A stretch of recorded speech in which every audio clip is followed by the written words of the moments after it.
cafe coffee day all over India.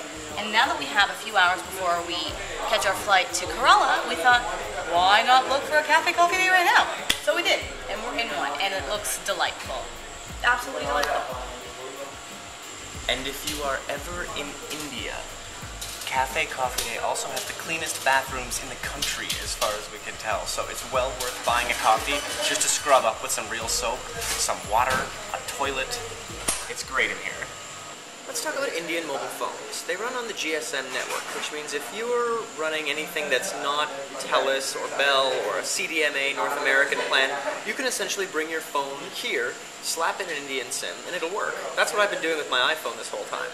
Now, I have a first-generation iPhone, meaning I'm a Canadian, I bought the thing in the States, I had to crack it to make it work in my country. And unfortunately, it's been cracked in a whole other way.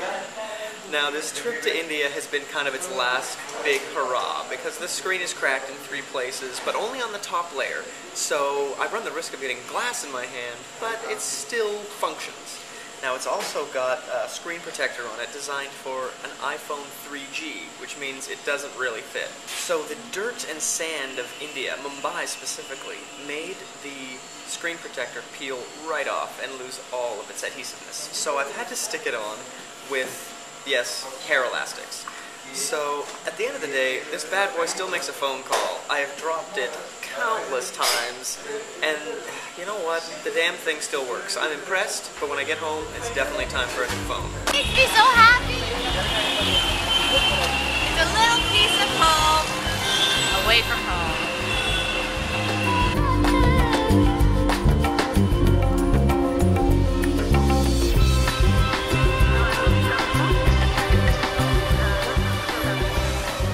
So this row of men with the hats and these bags are lunchwallas. I don't know the technical term for it, but essentially they are known for their precise timing. They are never late. They are extremely accurate and take incredible pride in their work of delivering lunch on time all over Mumbai and the greater Mumbai area. It's incredible.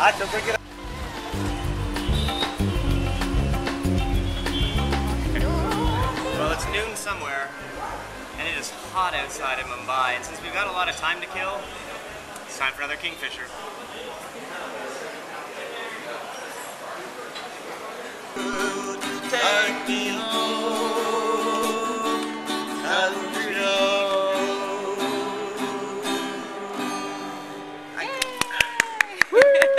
There's live entertainment in the airport.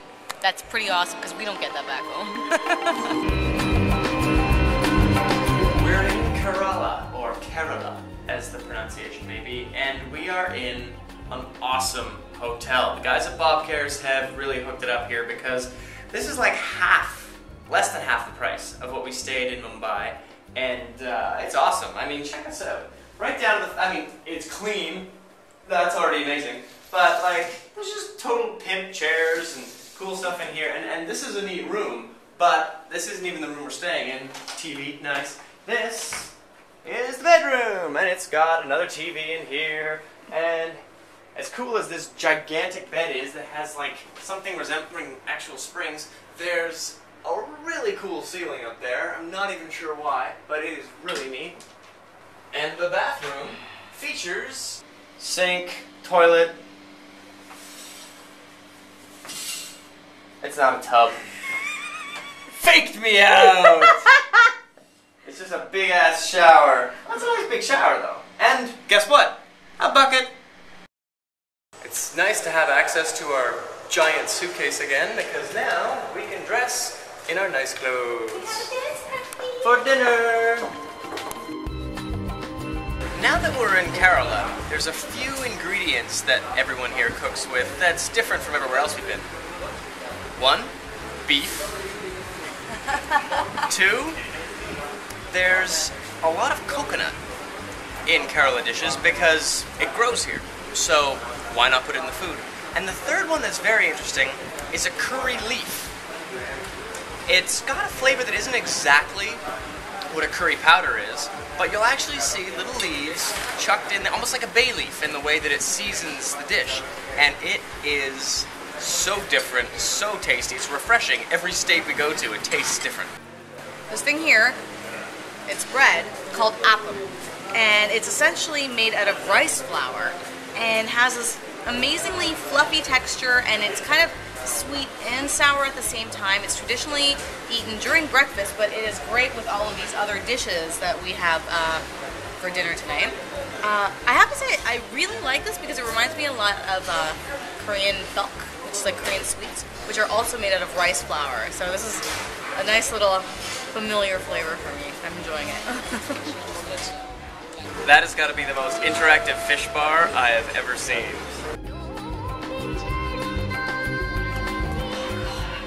Little folder. It's your fault. It is my fault.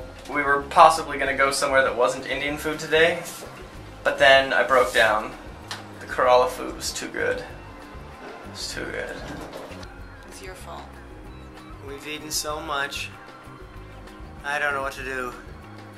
We have to be up in like 6 or 7 hours to do some work, to shoot with our friends from Bob Cares. But man, do they know how to eat here. I like Kerala. I like it. My tummy hurts.